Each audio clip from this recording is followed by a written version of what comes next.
So welcome to my sonic sanctuary. I'm going to walk you through the entire space, how it's laid out, how it functions, and why it's organized the way it is. I'll start with a full physical setup so that you can see how everything fits together, and then after that I can make a separate video about the specific instruments and mallets and where I got them and anything that I know about it, just for those of you who are interested in that level of detail. So first thing you might notice is that the space is intentionally built for standing. A lot of sanctuaries are built to sit and play, and I really wanted to build one so that I could be up and moving around, so that I can shift and sway and respond in real time without having to break the flow. Sometimes I will drop a cushion in the middle of it if I just want to hang out, but the default is standing because for me, the default is movement. That is the foundation of the whole design. I spent my whole adult life sitting behind a desk, and I just couldn't see recreating my life at this point around continuing to sit.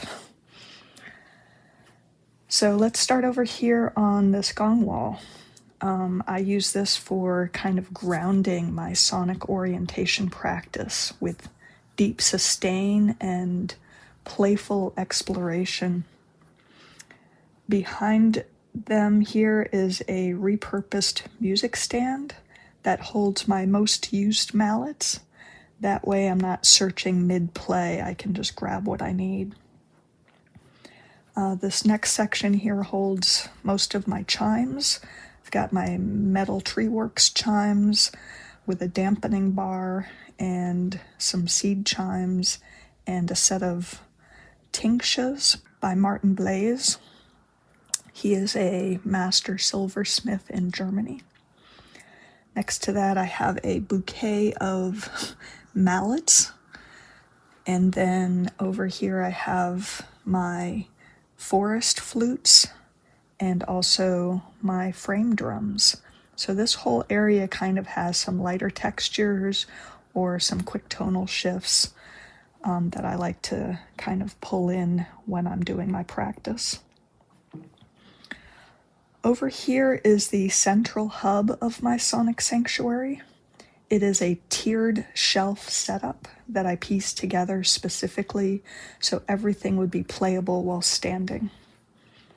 The base here is a bookshelf, and then behind that I placed a narrow sofa table, and on top of that I placed a repurposed desk monitor riser system. So that's giving me 3 tiers to place instruments and tools and mallets that I use when practicing.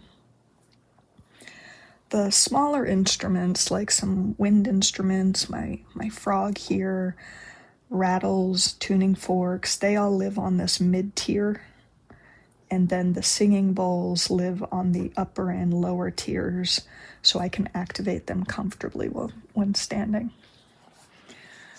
So most of my metal bowls are not from one maker, and they're not a matched set, and that's intentional.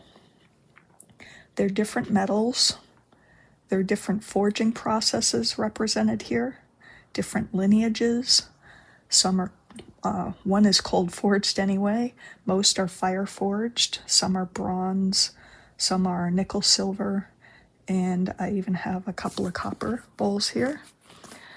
I didn't choose them based on building a perfectly tuned set or scale. I chose them based on how they feel in my body when I activate them. When I play a bowl, I'm not asking, is it musically correct and what note should come next? I'm asking, what happens in my nervous system, in my human field when this activates? What opens, what settles, and what moves? I'm less interested in predictable harmony and more interested in like a relational experience. I find that when bowls are slightly different from each other, when they don't lock into a clean mathematical pattern, my mind can't immediately categorize what's happening, and it has to just quiet down and listen. That interruption of pattern seeking is part of the practice. It invites presence, it activates awe. It keeps the human field alive instead of optimized. The sanctuary isn't built around perfection, it's built around responsiveness. So let's continue the tour. I also have a set of Canary chimes here, and then next to that I have my cajon, and on top of that is an 11-inch aluminum bowl that I mostly use as my drone. It activates easily and has a great sustain. Behind is my Rav drum. It is Ariumi scale, D minor F, if you're interested. Over here I have my largest bowl. It is a 20-inch bowl. It is made specifically to stand inside of and activate. I'm told that it's tuned between 60 to 80 hertz, and that the wavelength of 60 hertz is about 5.7 meters. So when I'm standing inside of it and I activate it, my whole body fits inside a sound wave. And that changes the experience completely. I'm not just hearing it from the outside, I'm inside the pressure pattern. That sound is moving through me while I'm standing in its field. It becomes less about tone and more about physics. It's about immersion. It's one of the most embodied experiences in this room. So moving on, I have a set of free notes. There's 5 of them, and each one carries 2 notes, making up a perfect fifth. Together they create a pentatonic scale, but I don't just strike them. Again, I move them, I pass them through the space. Sometimes I scan them over my body and notice what shifts. Again, it's not about the melody as much as it is about the immersion. Over here, for right now anyway, I have a recording and looping station. So I have a simple looper here with a microphone that I can start to learn how to build textures in real time. I'll tell you, looping is a lot harder than it looks. The timing really matters, and you have to feel the structure of what you're creating or it falls apart quickly. And I am at the very beginning of learning how to build that skill. Over here I have a phone stand that I use to record demonstrations of my sonic orientation practice. Currently, I'm just using AirPods as my microphone.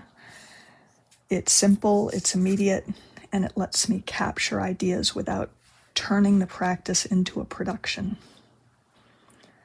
I do have professional audio gear. I started that journey last summer. I bought some condenser microphones, an audio interface, some studio monitors, and it was a lot harder than I imagined it would be, and it was really taking me out of my flow. So I decided let's just build my practice first, and then I'll add amplification after the fact. So the goal right now, as I'm getting started, isn't perfection, it's capture and post. I want to be able to hit record quickly and preserve what's happening without disrupting that flow. So over here I have my crystal bowl station. You'll see here that it is a coffee table, and on top of that I put a Varidesk, which gives me 2 heights. The larger bowls sit on the lower tier and the smaller bowls sit on the higher tier, so everything again kind of remains playable while I'm standing. The crystal bowls is where my story actually began. It didn't start with gongs.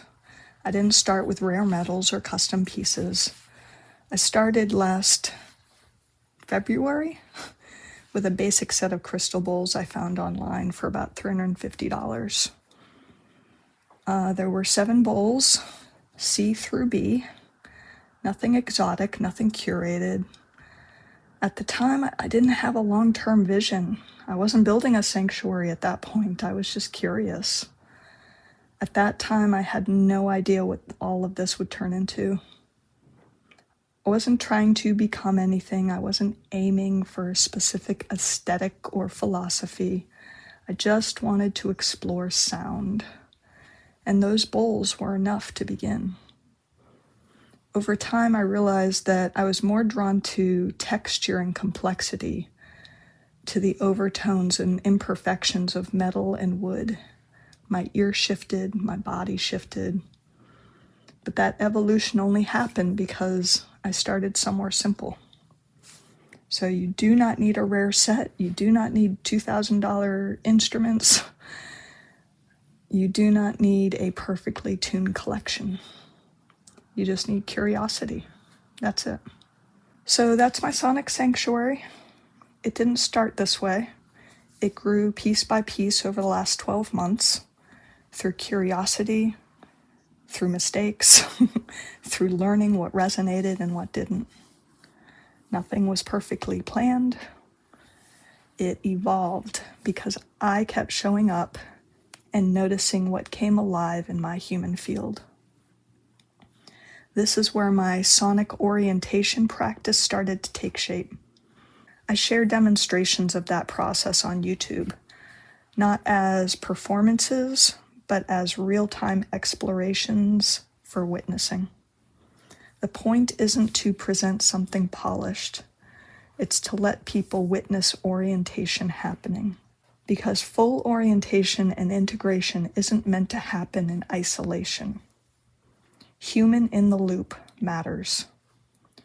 We regulate in relationship. We make sense of things in relationship. Even when the work is internal, it benefits from being seen. So this sanctuary is private, but it's not closed. If you're curious about the specific instruments, I'm happy to answer any questions. Just drop them in the comments below. If you've built a space of your own, I would love to hear about that. And if you want to witness my sonic orientation practice in motion, those demos are coming out more regularly on my YouTube channel. So that's what I have for you today. And thanks so much for being here, and I will see you next time.